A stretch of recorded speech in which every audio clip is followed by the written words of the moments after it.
Oh, no worries. All right, it is live. So, sorry I haven't been here. We already talked about that, but I'm here today. So, anyways, so I'm just trying to find, okay, here the discussion. Should we just start with the first question? I'll just read the first question and then we can discuss it. What were your impressions of the CRC article and video by the United Nations? What about the article and videos by parental rights? For me, I thought that I, to be honest, hadn't heard of CRC before. And so hearing about it for the first time reminded me of being in Norway on my mission and hearing how they parented there and the ways that the government had a say over how they parented. And then I come to find out they're part of that whole group. I don't know what it would be called. And so, but there, I was thinking, like, are there even positives to this? Like, are there negatives to this? Because they kind of make it sound good in the whole realm of things, like, oh yeah, parenting, everyone will get the same rights, everyone will get these things. And then you look at it under the parental rights, for the US and you realize, like, I don't know, I realized that I probably wouldn't want that, because then parents don't have as much rights as the government has over the parenting of your own kids. So those are my thoughts about it.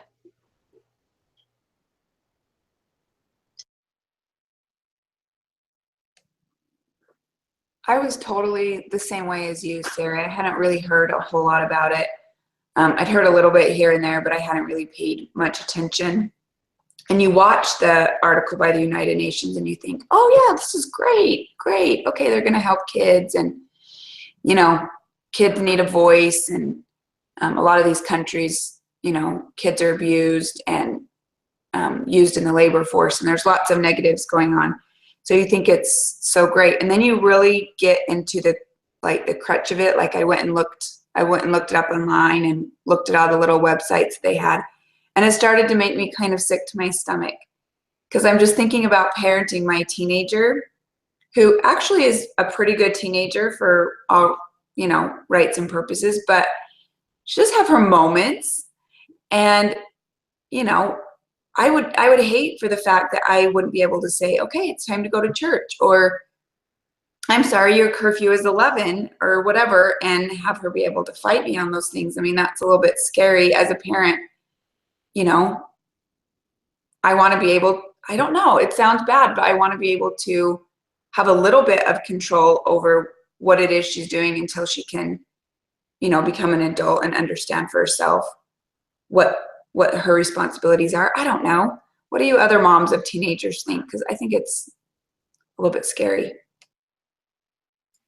Well, I can tell you, as one of mom of past teenagers, in fact, I have my my granddaughter here for a week that will be turning 18 on Saturday, and she decided to come down and spend a week with grandma for her spring break, which is wonderful.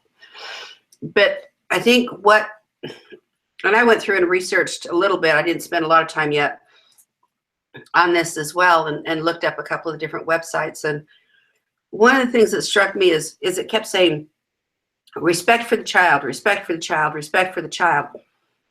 What it didn't say was that a child's brain is not mature until they're 20, 21. And they can't make complete, accurate, knowledgeable decisions because the frontal part of their brain isn't mature. So when it talks about respect for the child should have access to medical information, to mass media and communication. It should have access to everything that the parent has. I don't agree with that. It doesn't make any sense when a child does not understand things. So you just, as a parent, you have to try to, I hate to use the word manipulate, but sometimes that's the way it is, just to teach them and to help them understand things. And so when you've got the government, when they have a recourse of taking you to court as a parent, I don't want to go to church. I don't have to go to church. I'm not going to go to church. You lose all rights as a parent. You don't want a child doesn't need to know absolutely everything. So I don't know. It's frustrating to me, and it is very, very scary. So my 2 cents. And I had no clue anything about it until the video either.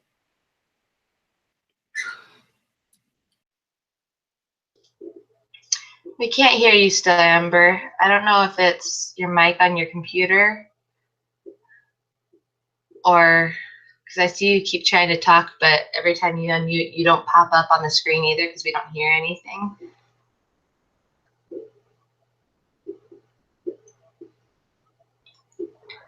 Maybe go into settings, Amber, and see.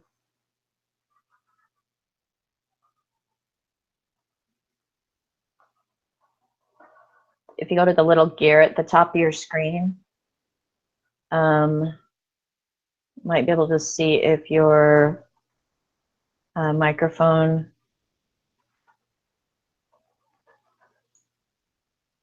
is working, or you can turn it on.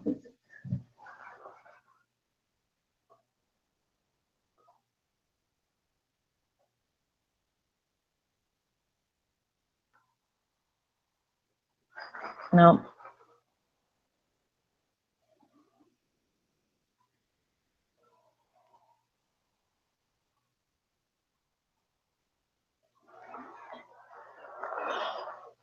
Do you want to go out and come back in? Oh, there she goes.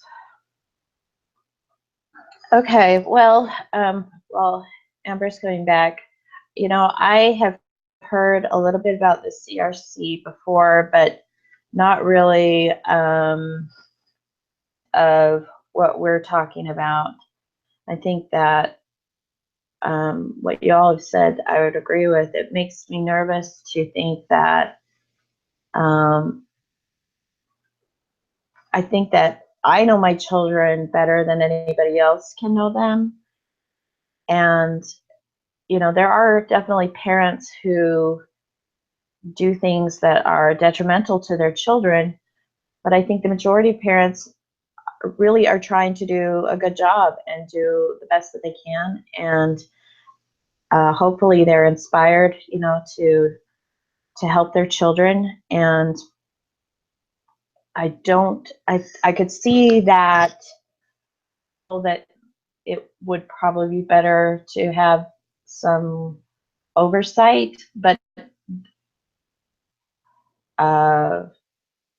put those kinds of restrictions on all parents just because there are some that can't or that don't have the skills to be successful parents. I think that would be a big mistake.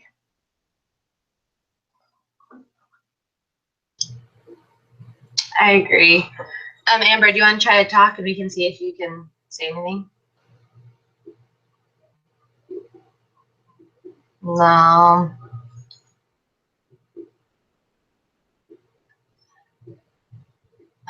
What should be? I don't know. Sonia, you know more about. Okay. All right. Do you want to type your response? I'm sorry. That's not fun.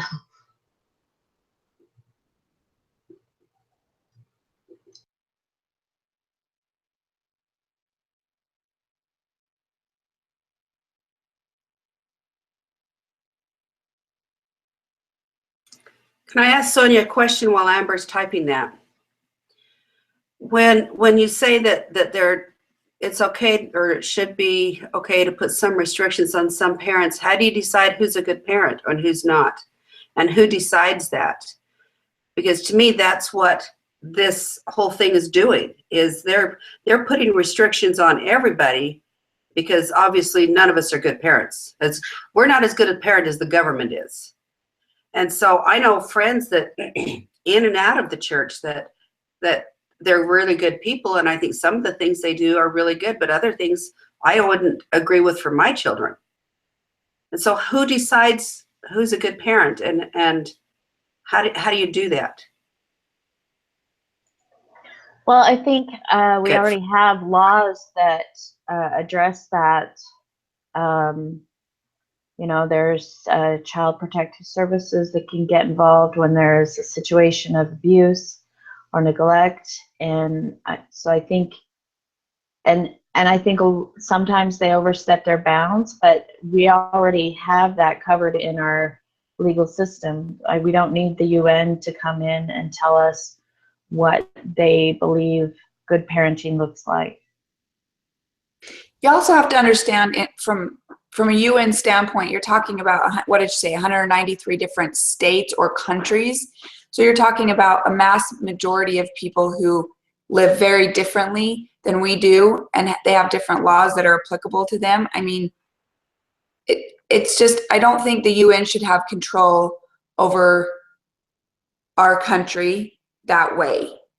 Our country does have in place specific laws to go against child abuse and neglect and all of those things that Sonia just talked about. We have those laws already in place within our own states to back that up, and that's the level of which it needs to be taken care of. We don't need to turn over our country to the UN in order for them to determine what's best for us. We can do that within our own country, and yeah, we might not be doing a perfect job of it, and there may be things that slip through the cracks, but that's always going to be the case because there's no perfect solution for every family, in my opinion.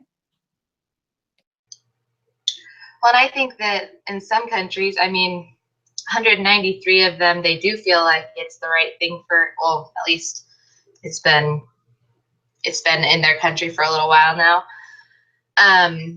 So it is interesting though to see that there's been 193 countries that have accepted it, when the U.S., it seems, reading the parental rights article, the articles and the video kind of shows that the U.S. is highly against it. Have you guys been reading Amber's thoughts? Maybe I'll just read them so that if anyone has any comments, we can respond, and then we can go to the next question. She was just saying that she said, if I hadn't heard Kelly's presentation, I would not have known the negatives of the CRC. There are so many good things about it, but the negatives would outweigh the good. Some examples are taking away parental rights, feminism to the extreme, radical environmentalism, mandatory mothers work and put children in daycare, government overrides your choice as a parent. Does anyone have any comments on that? Amber, I have to agree with you on just on that point is the fact that there are really good things in these bills, or what do they call them? I can't even remember. All of a sudden my brain is fried. In these conventions, there are good things in them, and I think that is applicable to U.S. law too. There are good things in a lot of our bills. The problem is that they always try to sneak other things in without people really being aware of it, and I think that's what Kelly was trying to get her point across in the video, was that we have to dig a little bit deeper into these things in order to see what's really there, because we can't just ratify a bill just because it has some good in it. We have to be able to look at both.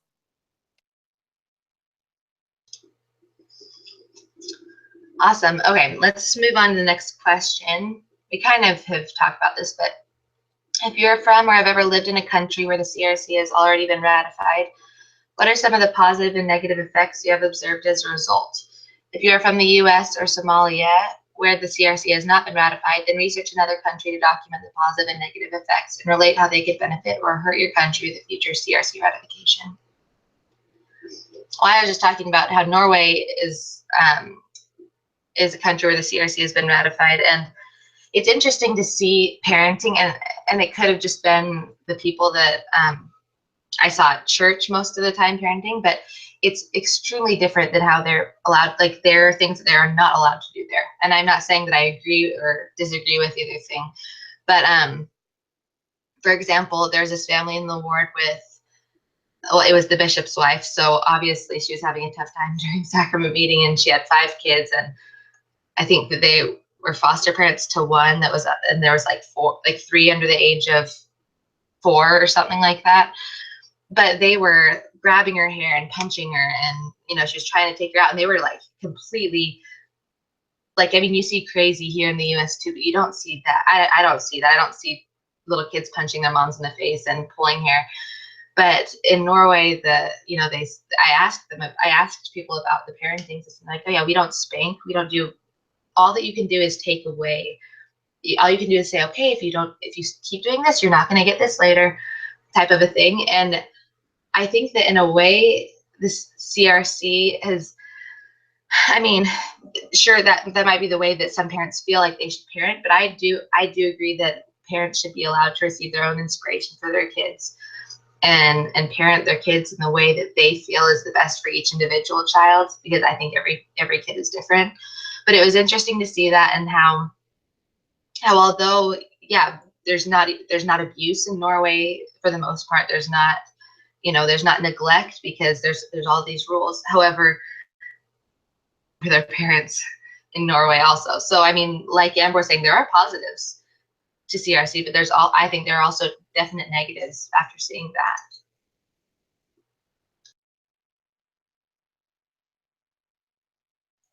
It's funny. I've never lived outside of the U.S.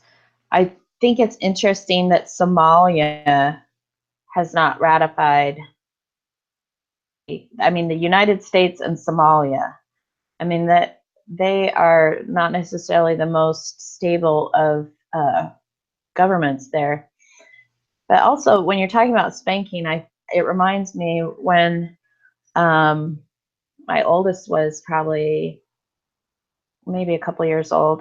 My husband's grandfather made a comment about how we were failing in our parental duties because we didn't spank him. And the funny thing is, spanking never worked for my kids. I mean, I think for me, the goal of discipline is to change the behavior. And if, it's the difference between punishment and discipline. But so if what you're doing isn't changing the behavior, then you need to reevaluate what you're doing. So I'm not against spanking. I think parents need to do what they think is best for themselves, and hopefully try to influence their children to change their behaviors to positive behaviors. But it was just kind of interesting that you brought up spanking, because I think it's a very divisive situation or a topic. But it's just interesting to me, but especially about the United States and Somalia being the holdouts on this. And I don't want to go off topic too much here, but I spanked my kids. That's how I was brought up, and I'm older than all of you, and that was still the thing to do. But I didn't spank all of them because it didn't work. Like Sonia said, it doesn't work with some, and some it does. One is all I had to do was raise my hand, and boy, that thing changed. I didn't have to touch her. I just had to look at her negatively, and she was fine. My son wouldn't have changed what he did. So it is all very, very different. But again, it's taking away the rights of the parents to decide what to do, and that's what's wrong with this whole thing. As I was reading through it, I do think that there are some good things. The problem is when you start with some good things in it, everybody takes it to extreme. You become a zealot, and that's never good. And that's what so many of these conventions and bills and rights and stuff go to, and that's what's so scary is that diversity is taken away, our choices are taken away, and there's nothing that we can do about it if we just sit. And like for the rest of us who are even becoming involved and learning about this stuff, we're thinking, I'm so busy. How do I participate? How do I take part in this? I can't add one more thing to my plate. So I don't know how to do that. I don't know what to do about it.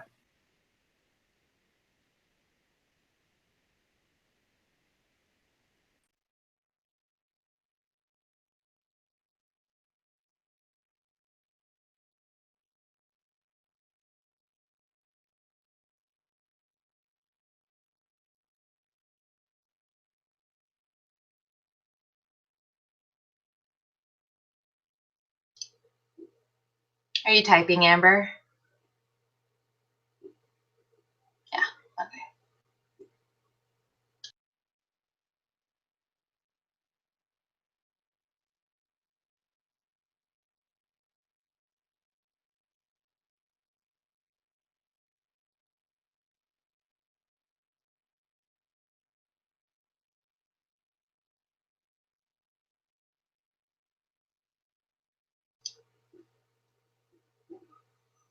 Let me see where you started.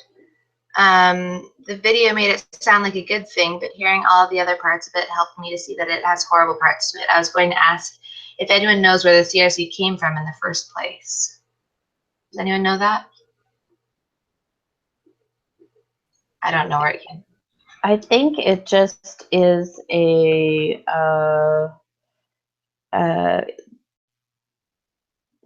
so it came before the UN in 1989 for the first time. I think somebody, I'm not sure who wrote it, but it's just came before the UN. It's one of the documents that somebody came up with and proposed.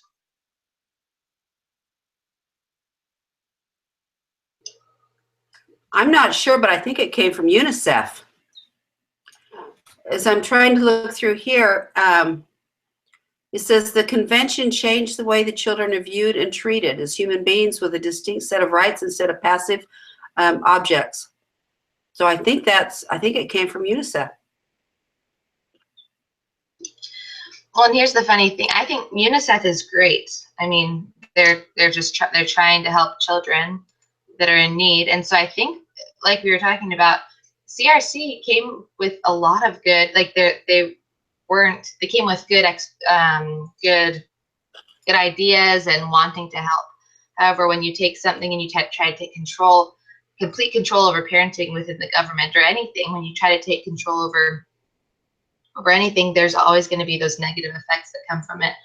So just like I think Kristen was saying, how when Kelly in her video, you just have to, although there are good things, and that's how Satan works. He uses something good and then he twists it. Love everyone, accept everyone. Obviously we're supposed to love everyone, but we're not supposed to accept every action. So I don't know. I think it's a very similar thing. So that's where talking about something like this to somebody randomly on the street might be really touchy to them, because they might have a really strong opinion on it. But let's move on to the next question, because we were practically talking about it. How did Kelly's presentation help your understanding of the ecological approach to family advocacy? I'll let someone else start. I actually really like, I don't know if I'm saying his name right, Bronfrey-Brenner. I don't know how you say that, but we'll just guess that might be his. I love his ecological approach. I've studied it in other classes, which I'm sure some of you guys have too, or you will, if you're doing marriage and family studies. And I actually really like it because it's so simple to me for me to understand. Like, I know it's hard to put some of these other theories into application because they're just so broad. And so anyway, they're harder for me, but this theory is something that I can relate to because it's just broken down into these systems and I can figure out where things go. And I just really liked Kelly's presentation because she looked at it from each different system and kind of related. She started with stories of herself, how she did more like the micro system, and then she moved on. She went to a school and how that connected, with the whole fence and every gate and things like that. And now she's doing things on a more macro level where she's working the UN and doing, with United Families International and things like that. So I think her story in and of itself just lets you see how the ecological approach can work just by being who we are and by advocating for that which we know to be true and right.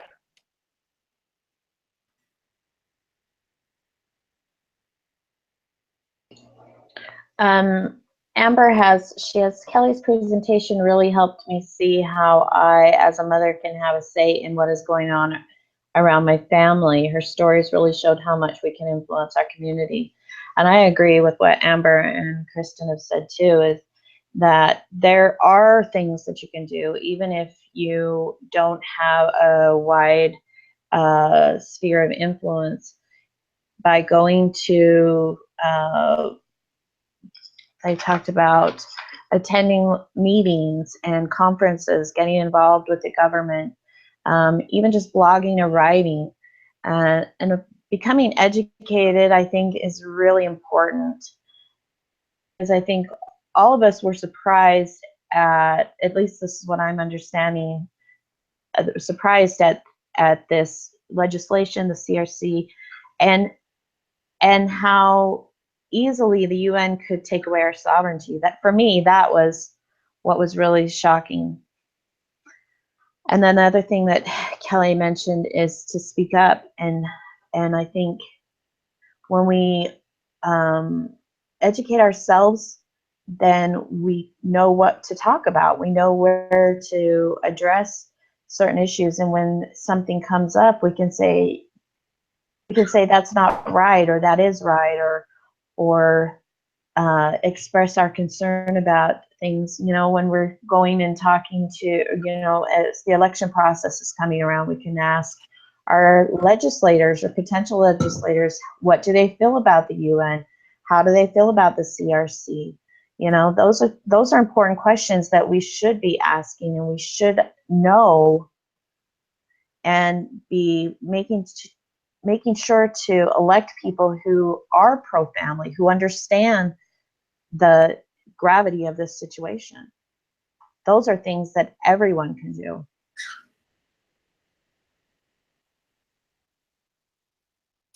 Oh, sorry, I thought I had my mic dimmed before.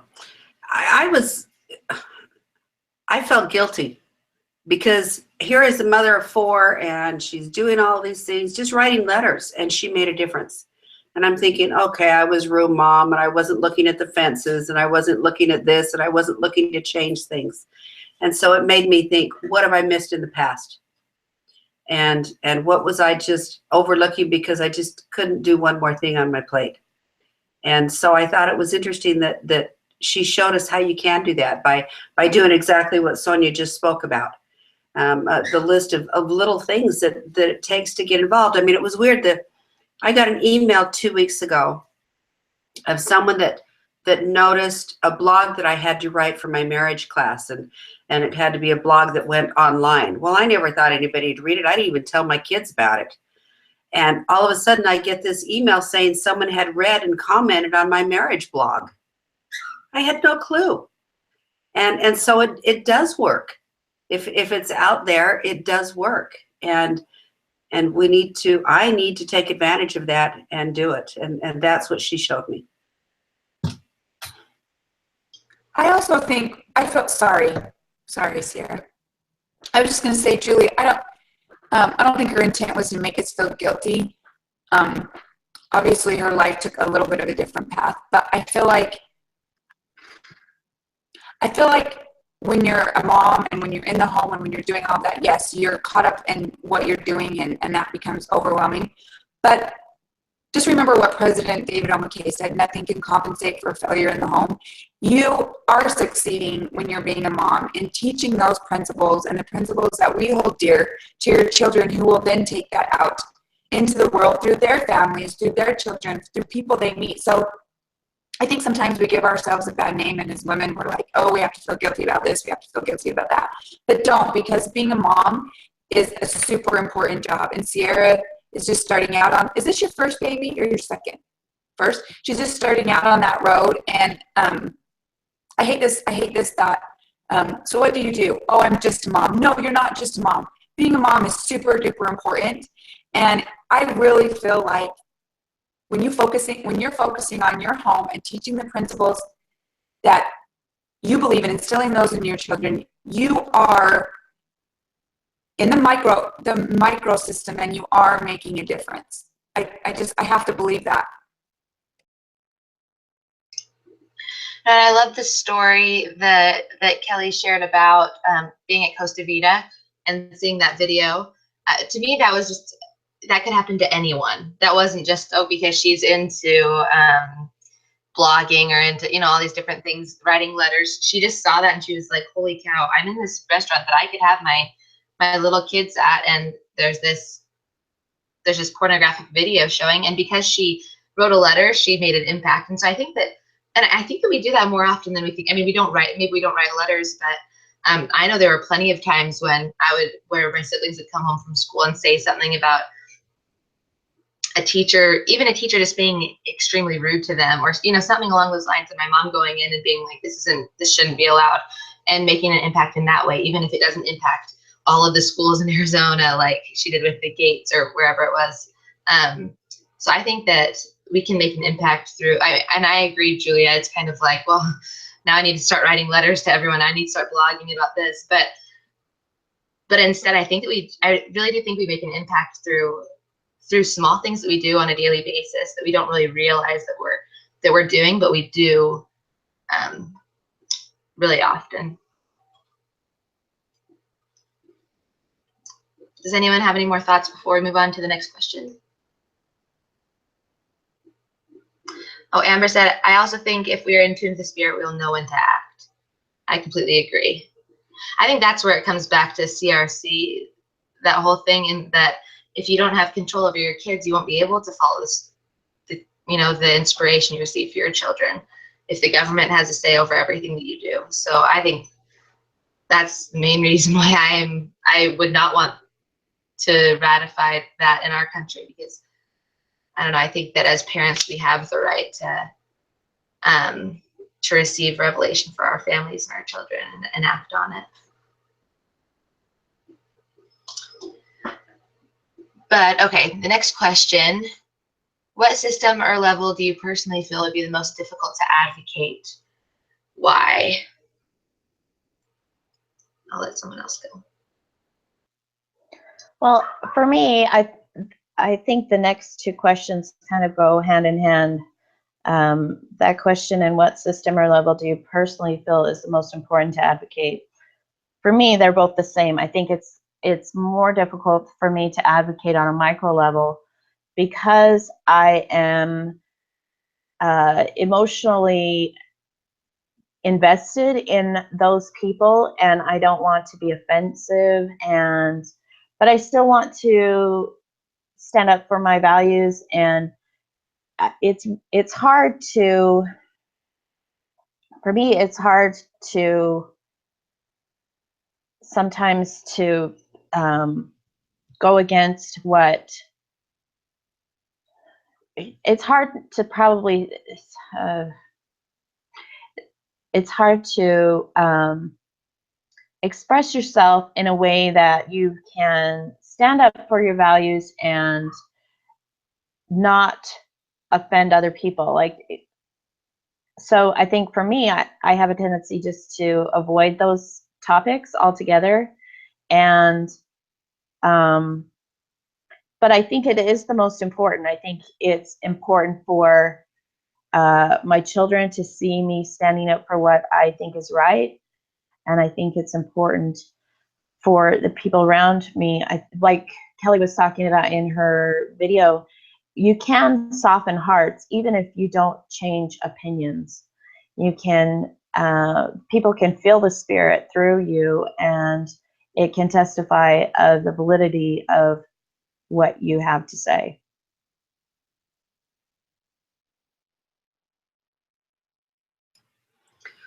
I am not a person to get out there and to be in front of people. If I have to, fine. But I like my cocoon. I like my comfort zone. And so for me, I don't want to go out, past the mental systems. It's very difficult for me to put myself out there. But one of the things that I've always been concerned about, that I have learned now in this class, especially, and in the practicum class, is that when you do decide to go out and advocate for something, you need to know reasons other than religion why you're doing it, because people shut down when you're talking religion. And so to be able to do the research beforehand, before you're out there talking, of what other aspects of it bother you and why, and how does this correlate with the gospel, then you can talk intelligently, and people will listen. So I think that's helped me become stronger to know what to do in the future, and who to be in the future, so that I can advocate. because that was not happening before, because I didn't know how or what or even where to get the information, and now I do. And so I think it's been an eye-opener for what can be done. And then Amber wrote, for me, it seems like it's more difficult to advocate out in the world. It's easier for me to advocate when I am personally involved or my kids are involved. I realize how much I need to work at being more of an advocate in more than just my schools and community. And I think that's the majority of us, Amber. I think that's the majority of us.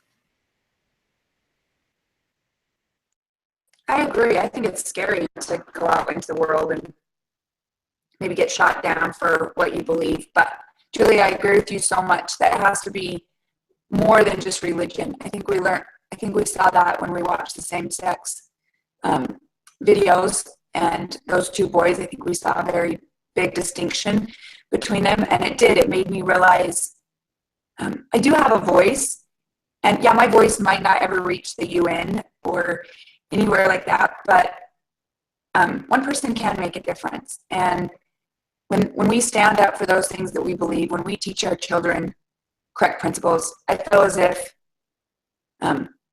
we are on that micro level doing something. And I agree. I want to get involved. I actually really do love the political arena, and I'd love to get more involved in it.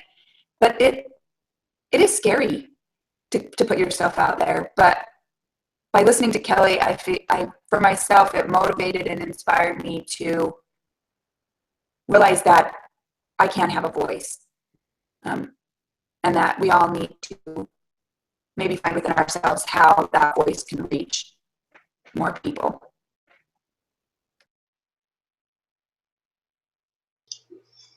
Yeah, I agree. I think for me personally, the most difficult system or level to advocate would be outside of the home, in the like, I don't know who said it, after meso system, or however you say it, because I don't know, when things like personally affect me or my family, I want to get involved in it. When they involve, and I mean, I do want to get involved in other things, but it does take that courage and that also that education, that knowledge to know exactly what to say in order to stand up for it and to advocate it.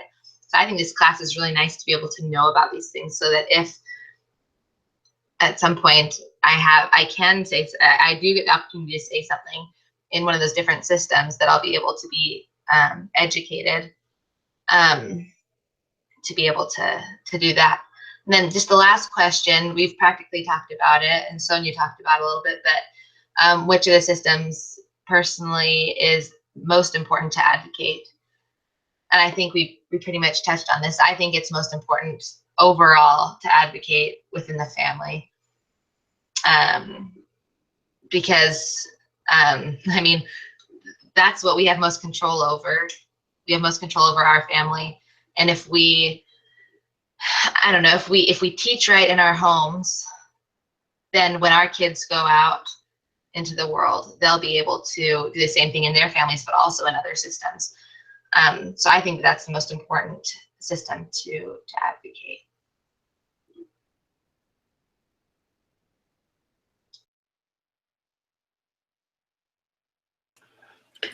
I agree 100%. One of the things that's been interesting, and Kristen, you were talking about this, is you want to become more political and get out there. Well, I was always a very close at home, stay-at-home mom with my kids. My husband traveled a lot, always in church stuff, so I was it. And my second daughter has married a man that is very political. They have 5 children, and they now have a foster son living with them, and they had another family member living with them for a while, and they're just fabulous. And she's all over the place doing everything. But what I've learned through watching her, especially this last year, is that, you know, great things can be done by very, very busy people. So she's got this microsystem of her family and extended family now that keeps her so incredibly busy, but she's working out in the community with the meso system. She's working in the macro system. She's working in the chrono systems because of all of the political stuff that they're involved in and the influence that she is making. I said my granddaughter is here for the week, and she's spending a couple of hours with this daughter, and they're going to go to a couple of political things, Republican women's political luncheon and one other thing. So she's now extending that to her niece and teaching her and going outside of that. And the stuff that she's gotten us involved in that we would never have gotten involved in. And I don't like the political stuff, but I do it because of them. So I think microsystem for me is the most important. But I think we do have to step outside of ourselves because we learn so much and we do have a good influence. Whether it's bringing those different microsystems together in a meso or extending into the macro or the chrono, I think we have to be willing to do that, or maybe we lose opportunities. That's so cool, Julia. Just exactly like you said. Your daughter got involved in it through marriage, and now it's pulled you in. So it's working. The microsystem is working in action right through your story. I don't think you need any more evidence than what you just said. It was perfect.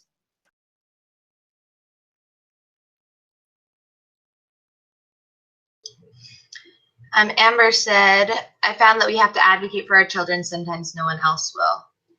I completely agree. Does anyone else have anything else to comment on for these questions or for any of the other questions? No? All right, well, then I will summarize what we talked about. For, let's see, let me get this up. About the impressions of the CRC article and videos, we talked about how important it is to have control over our own children because they're ours, and that being within having CRC ratified would cause our say to with what our children do and don't do would go away. And although it seems positive at first, there are also so many negatives. So we have to take into account both of those. And when there are more negatives than positives, it makes sense to not have that ratified in our country. The next question about other countries and if they're ratified or not, I talked a little bit about Norway and how there are positives, but there are definite negatives to having children walk over their parents, all over their parents, and parents really not having a say in what their children do and don't do. We talked about how it's interesting that Somalia and the U.S. are the only two that aren't part of CRC, and that how important it is that parenting is done for each individual child instead of being the same for all of them. And Julia said it would take away the rights of the children to decide what to do, and the parents to decide what to do. For the next question about Kelly's presentation, we talked about how she started by talking about how she got involved within the family, and then within schools, and then the UN, and just by being yourself, you can influence things around you. We talked about how I think Sonia was saying that you can attend meetings and conferences, get involved with the government, become educated, and that through doing these things that we can make an impact through all the other different ecological systems. And we also talked about how important it is to teach in the home. For the last two questions, the most difficult I think we pretty much agreed on was the most difficult system to advocate is anything out of our microsystem, to get out into the world, to have the knowledge in order to speak up, and to have the courage also to do that. And the most important system to advocate is within the microsystem, especially the family, especially when something relates specifically to us, to ourselves, or to our children. We need to take that role seriously, but that it is also important to make an influence in the rest of the world, and to be willing to reach out, or else we may miss some opportunities. I think that summarized it. If you guys have anything, you can add it. Awesome. All right, well, I will stop the broadcast now. I think that we got it.